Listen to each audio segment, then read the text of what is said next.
Today is November 21st, 2022. My name is Joe Todd. This is an interview with John Rowlett in Bartlesville, Oklahoma. Sir, where were you born? Born in Tulia, Texas,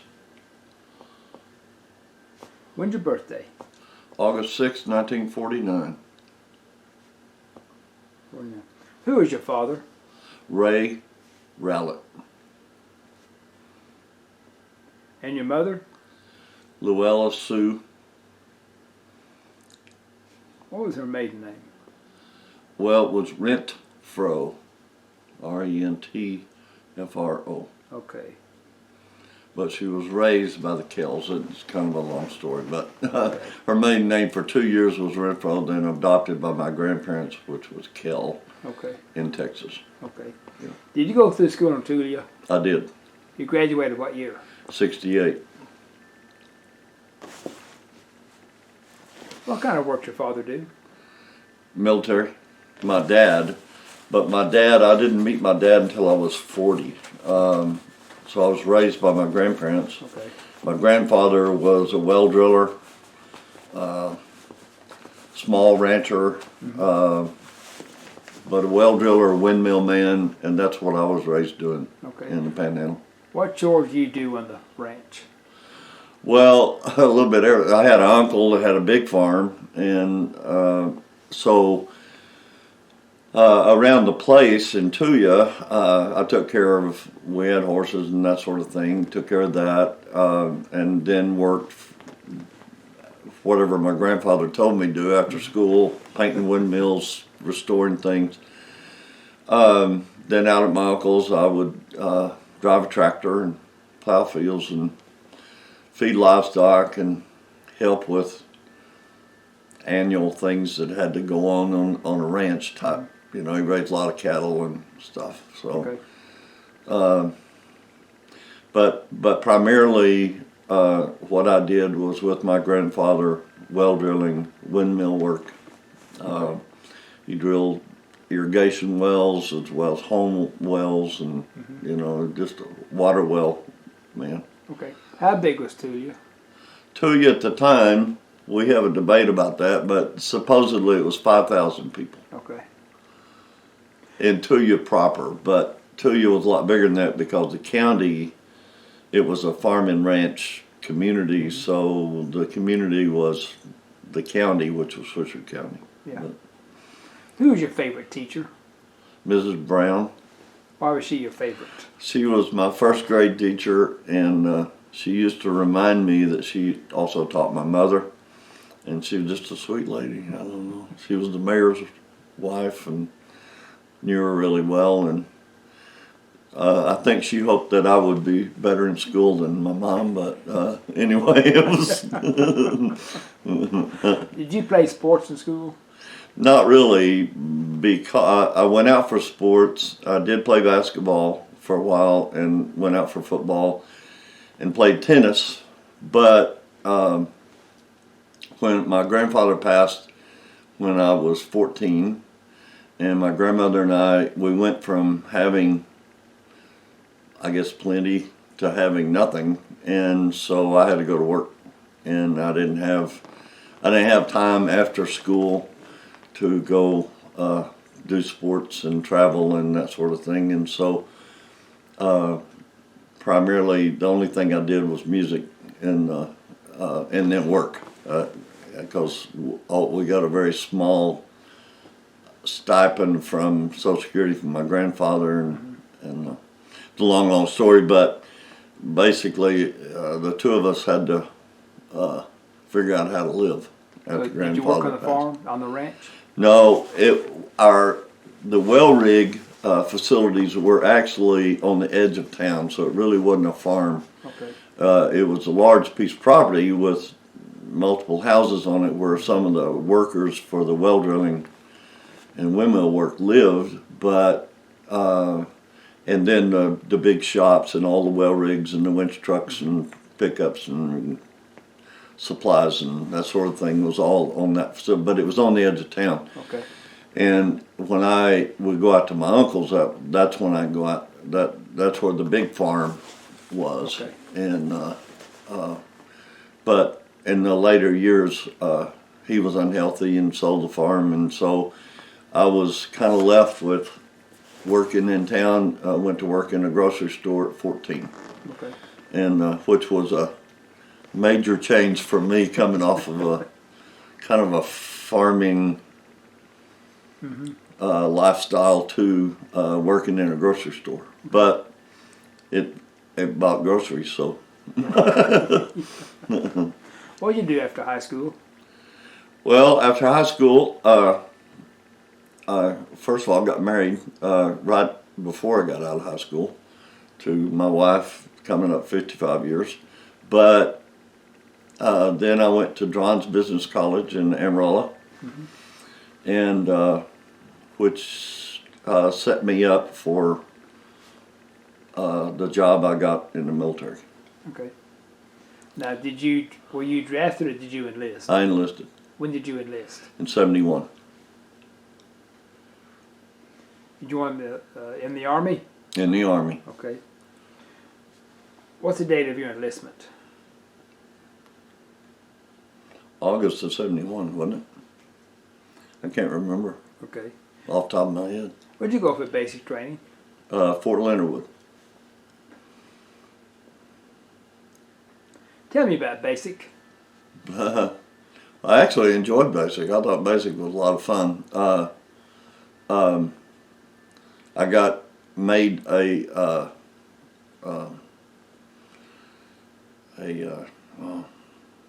what do you call it? I just went blank. Basic was a lot of hard work and a lot of discipline, but I enjoyed it, and so I got promoted in basic. So I got a stripe when I got out of basic, and I was a little bit older because I went in. So I was about 20 when I went in, and so I was a little older than some of the 17-year-olds, and so I got to be a squad leader. That's what the word I was looking for. Squad leader in basic, and that gets you a stripe. Okay. So that was. What type of training did you have in basic? It was all grunt training. You know, I mean, all hand-to-hand combat, rifle training, physical training, of course, because they're working you hard in basic. But so in basic, I got ARD and was put in the hospital at Fort Leonard. What's ARD? That's acute respiratory disease. Okay. And but I don't know for sure behind the scenes what happened, but sometimes when that happens, you get recycled in basic. But I was a squad leader, and I had, I guess, done well in basic, and so when I went in the hospital, they didn't recycle me. And it's one drill sergeant said it's because the MOS I was going to be in, it wasn't important. So they let me go ahead and graduate, and then I went on to AIT. Tell me about bivouac. Oh, bivouac was where I got ARD. I was taken out of but we were on bivouac. And it was horrible. Fort Leonard Wood, it was just rainy and cold and nasty and horrible. I mean, it was just horrible. So I came down while on bivouac with ARD, and they medevaced me to the hospital at Fort Leonard Wood out of the field. And I didn't know Fort Leonard Wood was that big, but it's a really big place. And I was in the hospital for about a week. And so I was really scared that they were going to recycle me, but anyway, they didn't. So bivouac is where I got sick. Okay. And so I didn't finish bivouac. I had, I don't know, I think it was 3 days. So I was sick a long time before they took me out of there because I didn't want to get recycled, Yeah. you know what I mean? And so made it and got graduated, and and they let my wife come see me. Where'd you go for AIT? Fort Monmouth, New Jersey. What'd you do at Fort Monmouth? Fort Monmouth was an unusual place. It's an electronics school, and it housed all branches of the military and some civilians, because all branches of the military used all, of course, the same communications. So all communications.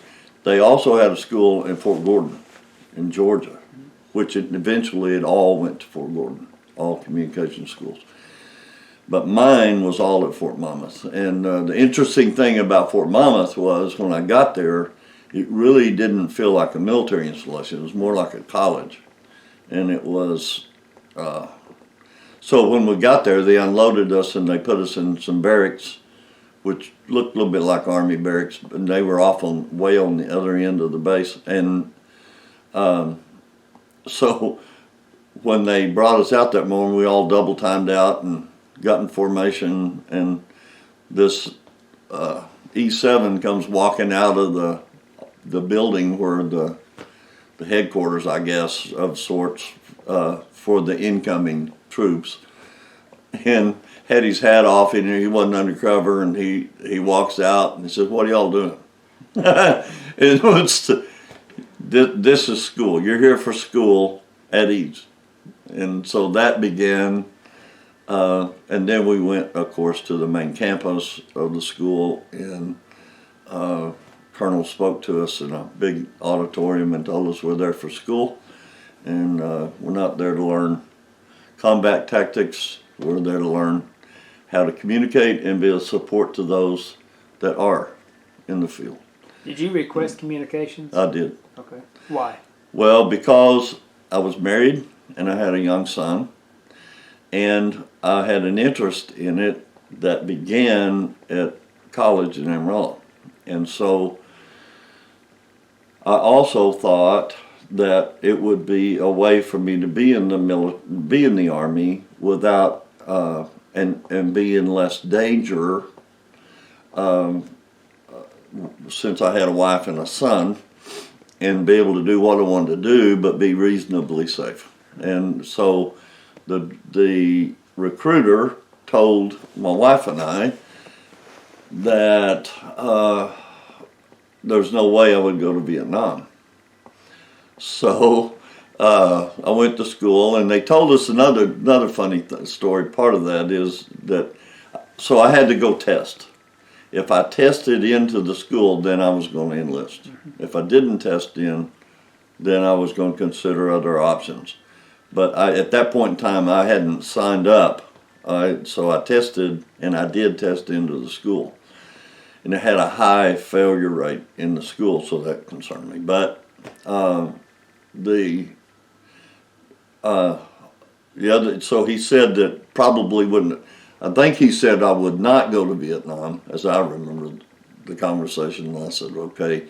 So then when we got to Fort Monmouth, they told us that the top 10% of our class would go to a Pentagon assignment.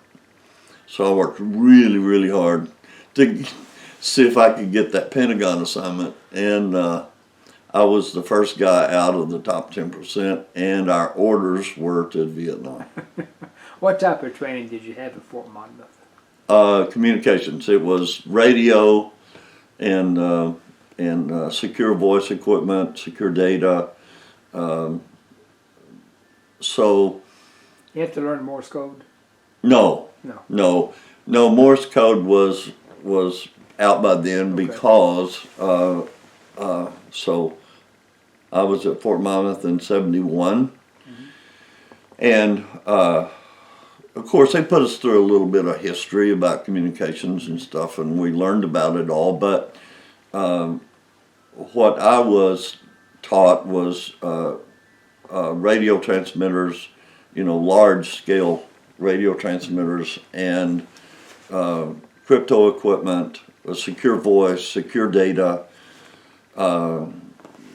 Whenever orders are called in Vietnam, for example, out of Long Binh, the underground bunkers and stuff, when that's called in, and air support is called in primarily out of Thailand, that's all done through secure voice and secure data. Teletype, which was a thing used in that day, in my day, and there's still secure voice and there's still secure data, but it's done with much more sophisticated equipment than what I learned. What is secure voice? Secure voice is where you and I can communicate. You're a commander in XYZ post, and I'm a commander in XYZ post providing air support, and you're calling for air support, and we can communicate, and no one in the middle could catch that transmission, because there is a box sitting there where your phone is that you're talking over that is scrambling everything you say. Okay. And so then it is transmitted, scrambled, either by satellite, microwave, tropospheric scatter, etc. And then me on the other end, what I hear is then unscrambled, okay. So I understand what you said. And those circuits were very sophisticated, and they had to be like you had a plus or minus 3 dB noise variance, or the equipment wouldn't sync. Yes. And that's where my job came in. Okay. And in repairing those crypto pieces of equipment and going around Vietnam fixing them and stuff like that. So being crypto, you had a top secret clearance. I did. Top secret crypto. Yes. Okay. Right. Okay. It wanted me to have an SI, or it's, I guess it, as I understand, it's called an SI rider, but that was my choice, and my CO suggested I not do that because of the long-term contact you had to keep with the Pentagon once you got out of the Army. Yeah. And so I didn't do that, but I understand from people back home that they were asked questions about me. Yeah. And Tell me, when you got orders from Vietnam, what was your reaction? I guess shock. Just absolutely didn't expect it. And my whole time there in school, I expected to go to Europe or, whatever. Just had no expectations. I guess I was young and naive, and I believed that I wouldn't be going to Vietnam. And Vietnam was winding down at that point. Yes. Tell me about going to Vietnam. Huh? How'd you go to Vietnam? Went to Vietnam on an airplane. We flew out of Oakland and landed in Da Nang. And you recall the date you landed? No, I'm not real good with dates. Was it still 71 or 72? 72, 3, 4, 72, 3, and then 3, 4. Yeah, 72. 72, okay. Maybe it was late 71. Okay. Maybe Now, did you leave from a civilian airport or military? Left from the, Oakland, as I understand it, there was both. Okay. Oakland had a civilian terminal and it had a military terminal, because that's the same place we came back. Were there any war protesters there when you left? Not when we left. Okay. I didn't see any no, they weren't on because I think the part of Oakland that we were at as we were being mustered, we were there for 4 or 5 days before we actually flew out. Okay. And so I think that section of Oakland Air Base or Oakland Airfield that we were on was military. Okay. But I'm not 100% sure of that. So you landed in Da Nang. When you got off the airplane, what was your reaction? Got sick. The odor, the smell, and then I guess it was Nuc Mon, whatever it was horrendous. And I got sick to my stomach and threw up. And it was just, and the air, the odor and the humidity and the, I don't know, just turned my stomach. I just threw up. And I was all right shortly, but boy, that was my first, when I first hit the air coming off that airplane. It was. So, where'd you go in Da Nang?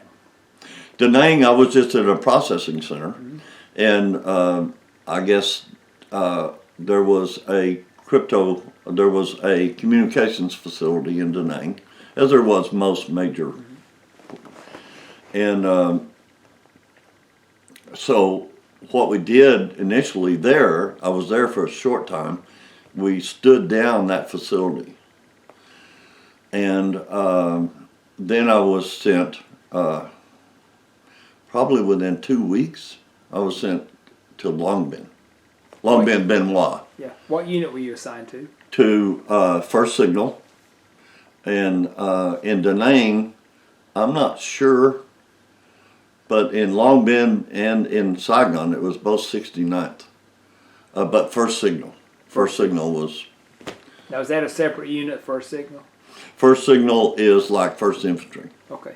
And then the battalion was 69th. But there was so many that, but it was all under First Signal. Okay. And it was all under STRATCOM, Strategic Army Communications Command. Okay. And which they call the spooks or whatever they called us, you know, but because everything we did was, and everything we touched and everything where we were at was so secret and so protected, I guess, that the regular troops around us, because when we got to Long Binh, there was a lot of combat units and stuff coming in and out of Long Binh. And so we get, you know, I would always get to know some of them. They come in for, I don't know, 5 days or however long they got to be in. Where was your base camp? Base camp was Long Binh. Long Binh. Yeah, Okay. yeah. Benoit was an attached kind of, I used to go to Benoit to pull HJ, I'm using a terminology. I mean, so every day this equipment had to have cards changed, and the cards had to do with every 24 hours, I think it was 1,200 Zulu, those cards had to be changed. They were changed worldwide. So that everybody changed at the same time. So I would have to go to Benoit, Long Binh, other places, and change those cards. That wasn't my primary job. That was a minor thing. You just had to do it once a day. Somebody had to go do that. Yes. You know, so. Now, how do you change the cards? It just had the KY3 and the KG13 was I don't know, probably 3 foot by 3 foot, looked like a cabinet, metal cabinet. And inside that cabinet, of course, was all the electronics and stuff. And on the front of it had a drop-down drawer that had multiple pins that was a card reader. And you put the old card out, and it got saved. And you put this whatever specified card for that day in, and close the drawer. Okay. And that reset it. Okay. When you weren't doing this, what was your average day? What'd you do every day normally? Well, every day in Long Binh, in the facility in Long Binh, you had a tech control facility, you had a mainframe system for hardware, and then you had all the KY3s and KG13s in another room, which was the top secret room. The tech control area, which was full of patch bays, which were hardwired into the mainframe. If you had a circuit that had noise on it, and so you could go to the patch bay, figure out where a clean circuit was, and reroute that circuit to keep it up, to keep that secure voice line working. so you did that all day. You had equipment where a card, let's say a transistor would burn up in a PC card in one of those, and we had transistors of various sizes, and we could repair those cards sometimes ourselves if need be. There was a place in MacV compound in Saigon where they had people, that's all they did, was fix those things. But we could do it on site if we had to. Okay. Long Bend was a smaller, the main site was at MacV compound in Saigon on Tonsanut. Okay. And so, but all of them were set up the same. Then you had an operator station, which was taking incoming calls. So you would call, pick up your phone, and it would take you to an operator. I didn't go through all that detail, but if you picked up your phone to call me in Thailand, it would go to an operator. Operator had a big bank of calls. It was all digital buttons and stuff. So you called in and you had an authorized flash. You were authorized as the colonel of that place to make a flash call. So you call in, and if the circuits were available, then that operator knew that you were authorized and put through your call. You didn't just call, you picked that thing up and you got an operator.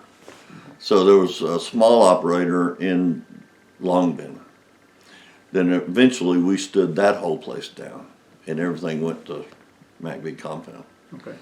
But the interesting thing at Long Bend, and I still don't know what they called it, but there was a huge complex underground at Long Bend, and it was a war room.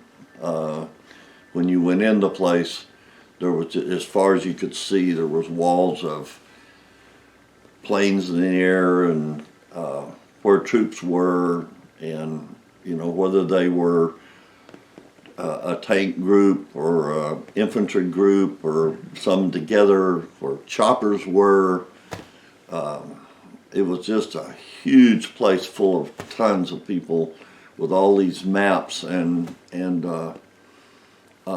so when I went in there every day, I had to go in there every day. I wasn't authorized to see some of that stuff as the top secret crypto clearance. It wasn't high enough. The reason they wanted me to have an SI clearance is so I could go in there and they didn't have to cover certain things up, because there's a pain in their neck to cover that stuff up when I came. Mm-hmm. And so I figured they could just keep on covering it up. What type of quarters did you have? Type of what? Quarters. Oh, well, in the name, it was just a great big kind of an open hooch, had screen around it, just open, had bunk, like army bunk beds. In Long Bend, we had a hooch, like a hooch, what we called a hooch, but it was more of a kind of a rectangular length building. And we had 2-man rooms, and they had plywood, put up plywood, and we had a shower, an old shower place outside of there that was gravity fed, had a water tank up on top of it with gravity fed water. Mm-hmm. And somebody put water in it. I don't know how it got in there, but so we'd go in there and showered. Mm-hmm. Yeah. It was just I don't know, just a temporary put up kind of a place. Now in Tonsanut it was a little better, but Long Bend it was, the Da Nang was really pretty rough, but. How long was your average day, your work day? Well, I don't know, we were just always there. I hadn't thought about that. We didn't have really anything else to do other than do our job. And all of our friends were those that we worked with. But we did have time. We had there was a real, at Long Bend, there was a real small NCO club, and we could go there. Then we had like a sort of a, I don't know, for a better word, they call it community center. And there was a guy I knew there that he was, I think he was a master sergeant, and he was the greatest guitar player. I'm a vocalist, singer, and I love music, and he would sit and play. He was phenomenal. I mean, he'd been great in any venue, and I'd sit and listen to him play, and so I enjoyed that probably as much as anything. But so we had time to do some of those things, and I had a little stereo I bought, and I could buy some records and listen to music, and I don't know, we hung out and did crazy stuff, but nothing, was no spectacular stories there. Did you have any contact with the local people? No, none. Because of my MOS, we weren't allowed off base. Okay. And because of my security clearance, we were not allowed off base. And we couldn't go to, I guess there was some bars and stuff outside of Long Bend, I don't know. I could see it outside, like on the perimeter of Long Bend, where all, like Highway 1, you could see the perimeter and see things, but I was never out there. Other than hauling equipment from Long Bend to other places like Tonsonute, to McVee. Okay. We'd go deuce and a half, sometimes Jeep, down Highway 1 into Saigon. But were there any civilians working on post? yes. There was a few. Mostly they were mamasans, cleaning, doing cleaning work and stuff. Of course, our unit, we cleaned it ourselves because nobody was allowed in there. Yeah. We had to clean it. So we kept it pretty spotless, actually. But it was like a concrete block building, and it never got hit with anything. So not true in Saigon, but in Long Bend. So I don't know. We were there all day, sometimes all night, especially if things got hot. You know, sometimes traffic would get real heavy. We would have, let's say, a radio tower get hit and taken out, and then all that traffic had to be redirected, and because the minute that radio tower, when that parabolic dish comes down, then that unit is isolated, you know, and that's, of course, Vietnamese knew that. So we had to get that redirected quickly, and I just remember most of our time being spent at the unit. Yeah. You know, we could play cards in our unit, you know, and it was it was 60-some degrees in there, so that equipment had to be real cool, you know, to keep it functioning. As soon as it got warm, it'd go down. Your mess section. Oh, we had a kind of an. Okay. It wasn't like a PX that we would have seen at a major military installation. You know, I mean, nothing like that. But it, I don't know, maybe like a 7-Eleven type thing, PX. And whenever the troops came in from the field, they would, you know, all come in deuce and halves, and they'd go to the PX, you know, and get candy bars and whatever. But What are the monsoons? oh, monsoons were horrendous. I never seen any. That was so hard. The only place I've seen monsoons like that was in Arizona. It was just rained forever, it seemed like, and it rained so hard you couldn't see. You know, it was just, and it never flooded. I guess the ground there absorbed it. It was just a phenomenal, and the wind so high. And I have a story about that, but it's just was the most horrendous weather during the monsoons I'd ever seen. Did that affect your communication equipment? Yes, absolutely. It would knock a dish. Certain winds could get a parabolic dish off of its axis, and enough so that it wouldn't transmit or receive. And so then those had to be put back. And fortunately, most of them had a controller that you could operate them with at the base of the tower. But anyway, they could get off. You said you had a story. Well, when I was in Tonsanute at MacV, there was a site called Site Octopus, which was a radio site, and it was at the one end of Tonsanute the runway. Mm-hmm. And the VC would sit out there and lob rockets at that runway just for harassment. That's all they were doing. And they hit hard enough, one of them hit hard enough at the base of that tower that it shook that tower so hard it knocked that transmitter off. And that was a major transmitter site. And it was monsoon. Wind was blowing, raining, and we couldn't get it to reset. We couldn't get it back. And so I climbed the tower and manually reset that parabolic dish. In the monsoons. In the monsoon. And because there's people out there that needed to communicate, to save their life. And that's where the rubber hit the road. Yeah. And so I came down. Another funny part of that, I came down. You remember our fatigues had like catgut in them or whatever to last in that humid.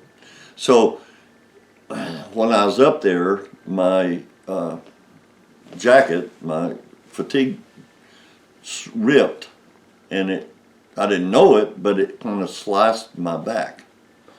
And so when I got down, I went back into the tech control room, which was full of water, and the General Myers had come by, and they saw that there was blood running down off me, and all it was just real tiny little, like, paper cuts on my back from that stinking catgut in my fatigues. But excuse me, that wasn't a big deal, but it was kind of funny. Ever come under a rock or a mortar attack? Yes, number of times, but there, okay, in the MacV compound, our facility there was a huge building, and it was two buildings. It was a building inside of a building. Mm-hmm. And to go in the front door, you walked up to the door, and it had a keypad, and you inputted your code to get in there. And I walked up there one day, and I hit that button, and the world blew up. And it just, like, I had no idea. It was like, what has happened? It was like the end of the world. And what happened was a rocket hit on top of the building. So I'm standing down here, and it hit somewhere up on top of the building, slid off and out into the parking lot out there. And but when it hit that building, it just shook the living crap out of that building and scared me because I just pushed that button. I pushed the button and the thing went off at the same time. But so that was a little scary. But yeah, we had I had a good friend that he was a real nut, and of course we were all young and dumb, right? But we had an old water tower where the communications where we lived on Tonsanute, our little compound. It was Army compound on the Air Force Base. And we had this old water tower, and we had rockets coming in, and he went and climbed the water tower with his camera, was taking pictures. He's up there in his underwear taking pictures of the rockets because he's getting like the trails or whatever off. So. What's your best memory of Vietnam? Leaving. There was Because I had a baby girl at home I'd never seen, and it was like I needed to go home. But there was a lot of good memories. I mean, life was sometimes scary because I flew mission choppers to get all over Vietnam to do some of the work I had to do, and so, I was flying those helicopters. I loved it. I love flying helicopters. That's what I wanted to do in the Army, after my 6 years. But Now, where'd you go in these choppers? What'd you do? oh, all over. We went to, got shot down in one. We went to Radar Hill, which is down by Vung Tau. And we had a VIP on board, and we went into this little helipad by Radar Hill, as I remember it. And I never knew why on helipads they had metal grates. Didn't know what that was for. And so we flew in there, dropped off our VIP, and went back, took off, and we were going up on this other mountain where they were going to drop me off to do some maintenance on some equipment up there. The only way I could get to these places was on these mission choppers. And so as we took off, we took a round, and I think it was just a lucky shot by some sniper, and it hit one of the main lines of one of the hydraulic lines in the chopper, and we lost the ability to go up and down. We could fly forward, but we couldn't just maneuver up and down. So we flew out over the water because we're down by Vung Tau, and he dumped fuel, and he told us I knew the chopper pilot. I'd flown with him before, and he said when we stopped sliding, which I didn't know what that meant, when we stopped sliding, to evacuate the aircraft and run for cover. Well, so when we stopped sliding, I was history. I was out of that chopper and gone, and took cover, but we were never fired on again. But he brought that chopper in and slid it in like a regular airplane. On that metal grate? On that metal grate. Yeah. That's how he landed it. Mm-hmm. And, then they brought in another chopper and took us out of there. But I guess I wasn't scared. I was just young enough that it didn't scare me. I had a lot of faith in the chopper, but I knew those guys were good. Mm-hmm. And so he landed us safe, and we got off, and in the story. Now, how often would you go out on one of these missions? Oh, maybe once every 10 days. Sometimes more often, depend on how hot things were. If a facility came, took a mortar round or took something that damaged some equipment, then I might need to take out another component to replace it or repair or just get it back online, get it functioning. Or just maintenance, go out and see. A lot of those guys that were actually using some of that equipment out there had no idea what to do with it, so over the phone we would try to tell them what to do with it, They couldn't get inside of it because that was secure, but they could, so. But they were, that I would guess I was fairly regular. There was very few of us at the end. There was very few of us with my MOS left in country, so we were sent in a lot of different places, and. Did you stay in Long Binh? No, I was in Long Binh, and then we stood down the Long Binh facility, the crypto area. Mm-hmm. We stood that down. The underground facility was still there, but then they moved us to MACV. And Saigon. Mm-hmm, Saigon, Tonsanut Air Base. And the runway, MACV was at one end of the, MACV compound was at one end. Satellite facility was on the side of the runway. You could see it on the side. and on the end was Side Octopus, which was the radio facility. And It's called Side Octopus? yeah, Side Octopus. Yeah. And it had many arms and transmitters. Okay. It was a pretty big facility. Okay. And in an old, where the tech control unit was inside of it, the patch bays and stuff, it leaked. When it rained, it would be wet inside there, and you're in there holding wiring and and stuff. But that's just what you dealt with, you know. What's your worst memory of Vietnam?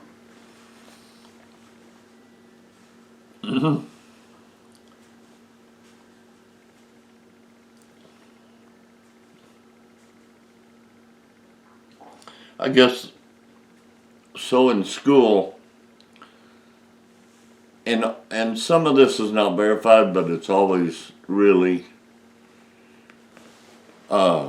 hit me. But when I went through school at Fort Monmouth, one classmate was a black guy. Called him Butch. Good friend. So the 90% of our class went to Vietnam. Now he's a highly trained guy, Butch, and they spent a lot of money training him and a lot of time. And all of us went to Vietnam. We went to different places. Some of us went to the same place, but primarily different places. Butch, they put him with an infantry unit. And it's my understanding that Butch didn't make it. And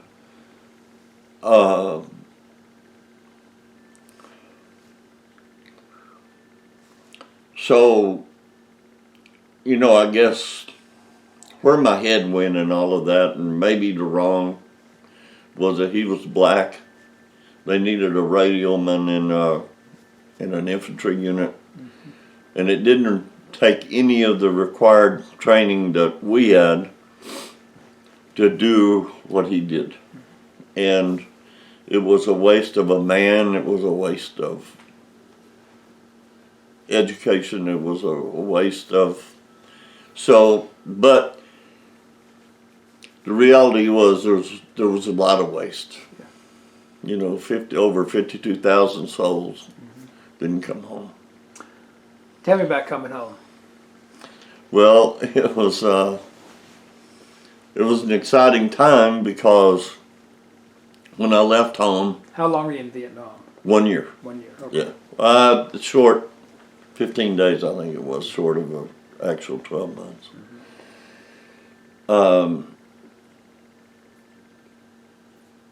When I left Amarillo to fly to Oakland,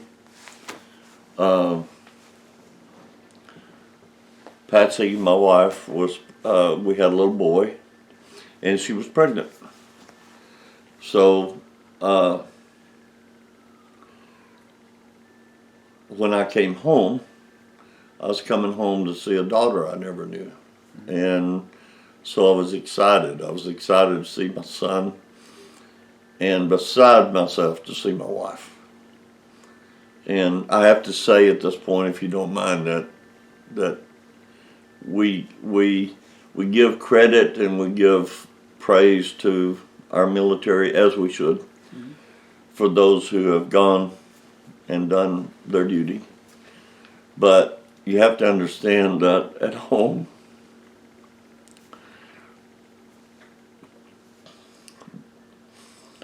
she was having a pregnancy. Now she was supported by her family and by my family in Texas. But she was having to go through that pregnancy by herself. She's having to take care of bills. The real world she was handling and taking care of. And doing a phenomenal job of it. And raising my son. And so I was absolutely beside myself to get home to my wife and my now 2 kids. And so I was just over the moon, you know, to get home and I was coming home. Did you land in Oakland? In Oakland, yeah. And we landed in Oakland, and they gave us new dress greens, and a steak. Gave us a steak. Right? Did you get a steak? So, and then they transported us to the Oakland Commercial Air Terminal. So I guess we was on the military. We went to the Oakland Public Airport. Were there protesters there? Yes, sir. What'd they do? Well, what they did when I got, first of all, I had no idea all that was going on. Yeah. I guess I'm naive, but I've been in Vietnam. I haven't been stateside. So when I went into the turn, there was nobody outside. So I got out of they took us there in the van. There was like 6 or 7 of us, and let us out, and we each had to go to our own respective terminals. So did that, but on the way walking there, I'm walking by myself now, going to where I'm going, and there is what looked to me like a bunch of hippies. They're sitting in a circle by their gate. I didn't think much about them, I mean, there they are. I'm in dress greens, and said, and one of them yelled out, "Another baby killer coming home." And it just shocked me. It was, and then a couple of them yelled some other stuff. And, I was put off by it, but my focus was I wanted to get that airplane come home, and I guess that happened to everybody to some extent, maybe a lot worse than happened to me. And they didn't get up and come at me or do anything like that. They were just sitting there, and they're young hippie kids and yelling out, and they don't know me from flip 'em, but I'm in a U.S. Army uniform, So what'd you do when you get home? Oh man, we landed actually in Tulsa, and my wife and sister-in-law and my 2 kids and met me, and it was just phenomenal. It's indescribable, the joy I felt being home and seeing my wife and my kids and other family, But that little girl, I remember first time I saw her and holding her, and she kind of pushed back from me and was looking at me, and I remember that, and she didn't know me from, so it was, that was my middle daughter. Later on we had another daughter, but Tara was our middle daughter, and she, it was just, I don't know, it's hard to describe that feeling. It was, I was glad to be home.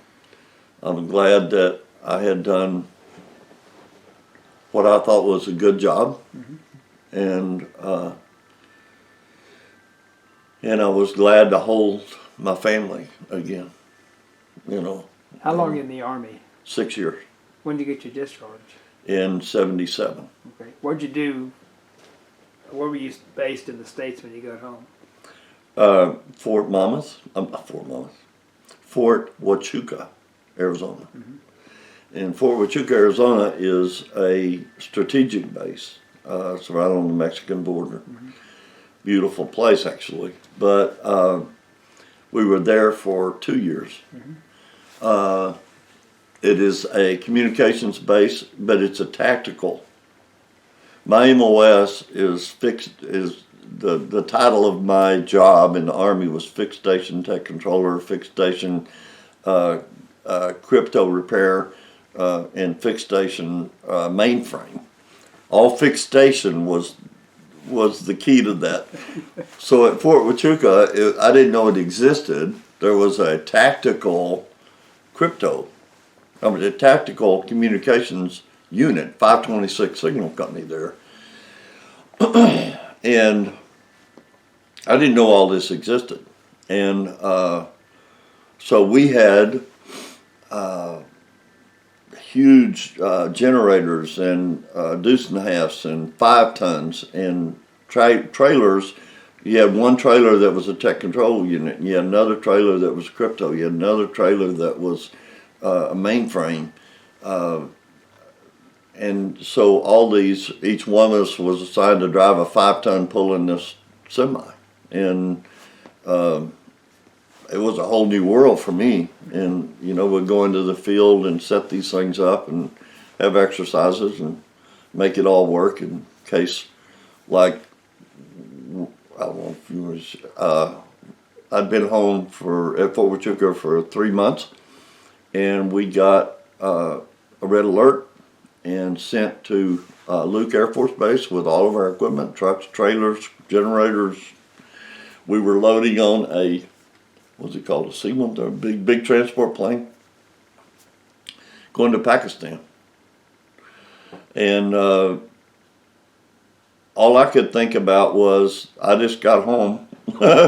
And in Pakistan, as best I knew, was a sandy, white sand kind of a place. And we got OD green trailers and trucks, and I'm thinking, boy, what a target we're going to be, you know. But as we're getting it, we're loading, and we had a lot of it loaded, and they called us down, called us back, and never went. So thankful for that. So we had 2 years at Fort Huachuca, and Fort Huachuca was communications and intel.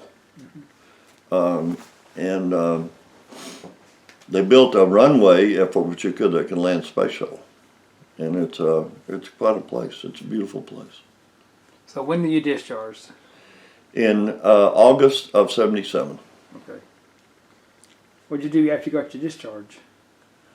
Well, actually, first thing we did was we came here to Bartlesville. I had bought this,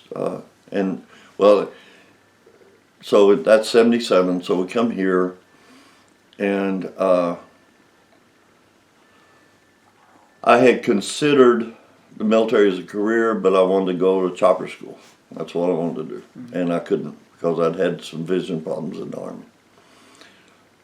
Went blind, basically, at one point. So, why'd you go blind? Well, in the facility in Germany, after Fort Huachuca, I was assigned 3 years in Germany. Okay. In Mannheim, and I was in a headquarters company controlling communications and all over Europe. And it was basically a reporting center and control center reporting to the general or the commander of Second Signal. And so inside of the building in the control center was all these maps up on the walls, you know, different kinds of shots, different radio transmitters, and where different facilities were. So I was a trick chief in this facility, and I looked up one day at the wall and couldn't see the shots. It was just white. So they sent me to Landstuhl, they sent me to Heidelberg, and what it came out to be was hypoglycemia. What they said was hypoglycemia. It was a diet thing. But it could happen again, and you can't be a pilot and have that. So I got out. So we come back to Bartlesville, and her dad owned a real estate company here, Century 21, and so we were here a little while, and then we went back to Amarillo. Went to Amarillo for a while, just visiting, visiting and seeing friends and family, and trying to decide where we were going to be and what we were going to do. And I bought this little house that we're sitting in the first part of '78. And but I had a friend in Arizona at where Fort Huachuca was, in a little town called Sierra Vista, and he was a car dealer. And I went to work for, more to the story, but I went to work for him. We went back to Arizona. We loved Arizona. And we spent 30 years of our life in Arizona. And but I owned this little house all those years. We had family live here and friends. And then when I retired, we came back here and moved back in this When did little you house. retire? Well, first time I retired was in '85 from the car business. I ran car dealerships. That's what I did. Mm-hmm. So then Patsy's family had a business of Patsy, my wife, had a family. Her father had this business where they did corporate loss prevention, and they traveled the country going in and auditing these big truck stops and stuff, and doing and searching out thieves in their company because they could steal a lot of money in a very short period of time. And we did that for another 10 years, traveling from Bartlesville. And then I retired from that. And so actually I've kind of retired twice. I still drive a school bus for the local school. And I don't know how much longer I'll do that, but anyway. So I don't know that I've ever just totally quit, still doing stuff. Why were we in Vietnam? Huh? Why were we in Vietnam? Well, my belief is we were in Vietnam to stop communism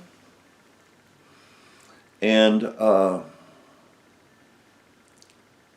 primarily to stop communism and to protect people that were in danger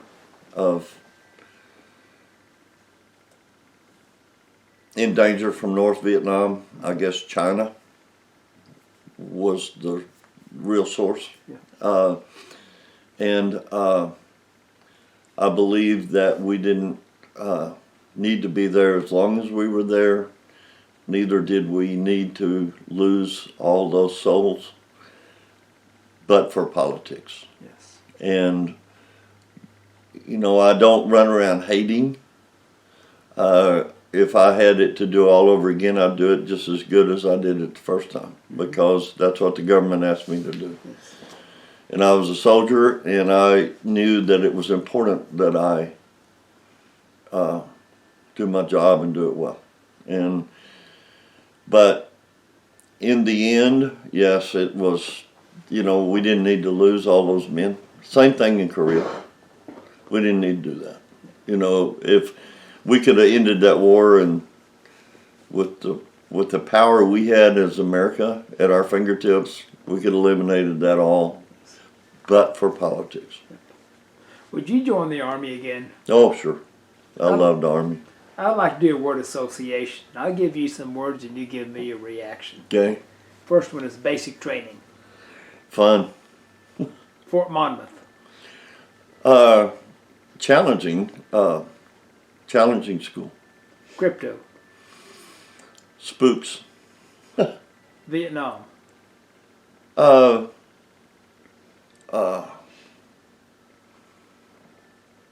was it? Just nothing comes to mind.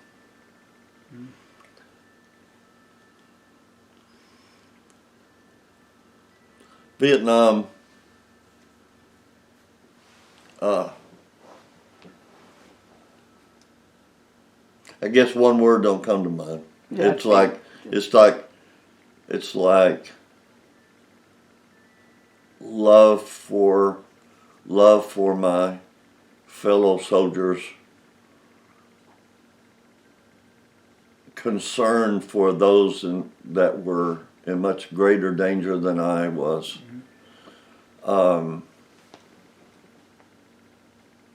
Daily doing my very, very best to make sure that I provided the support that they needed to stay alive and come home. Fort Huachuca. Fort Huachuca was heaven. Richard Nixon. Oh my. Politician. Gerald Ford. Gerald Ford, gentleman, and I believe an honest American. How do you want to be remembered?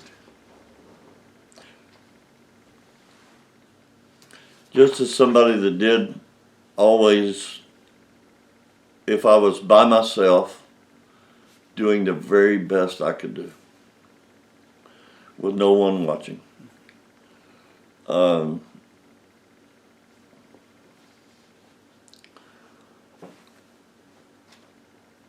I guess loved hard, loved strong, compassionate for many. I don't know. Just want that I just did the very best I could do with what I had to do with. Well, sir, this is an excellent interview. Well, thank you. I want to thank you for your service and thank you for the interview. You're very welcome. And again, today is November 21st, 2022. My name is Joe Todd. This has been an interview with John Rowlett in Bartlesville, Oklahoma. Thank you. Thank you.